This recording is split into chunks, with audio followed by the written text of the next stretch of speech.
Hello! Mabuhay mga ate ko! So for today's ulam is magluluto tayo ng Bicol Express. So, let's watch this! So, ipiniprito ko na nga itong ating karne ng baboy hanggang sa siya ay mag-brown na. So, para magmantika yung ating baboy at ito yung ating gagamitin para panggisa ng ating bawang at sibuyas.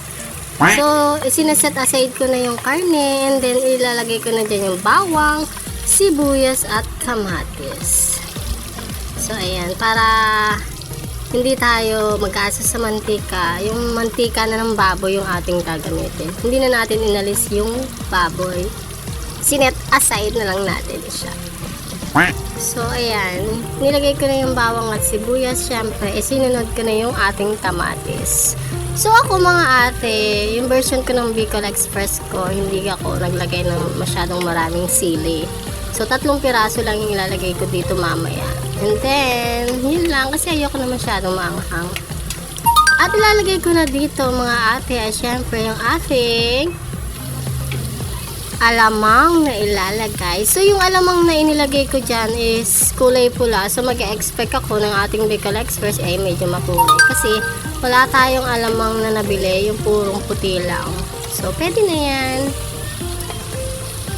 Then, imimix natin yung ating alamang sa ating bawang at sibuyas. At mamaya, imimix ko din yan sa ating karne para manuyot yung alamang sa ating karne.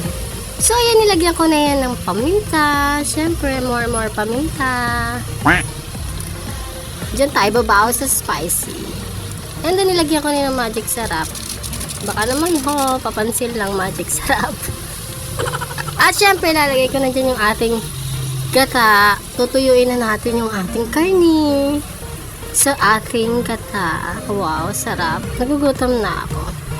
So, ayan, medyo kumukulo na yung ating gata sa ating karni. At tutuyuin lang natin yan. And then, nilalagay ko na nga yung ating 3 pirasong sili. So, ayan. First time kong gumawa ng Bicol Express. Ngayon lang talaga. And then, tatakpan ko yan para kumulo. And then, bubuksan ko na. So, ayan, mga ate. Ang bilis na.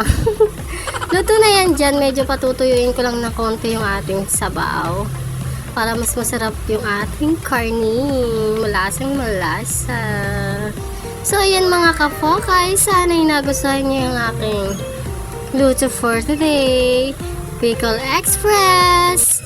May ulam ka na. May content ka pa. Lamang mga ate ko. Thank you so much for watching. I love you all.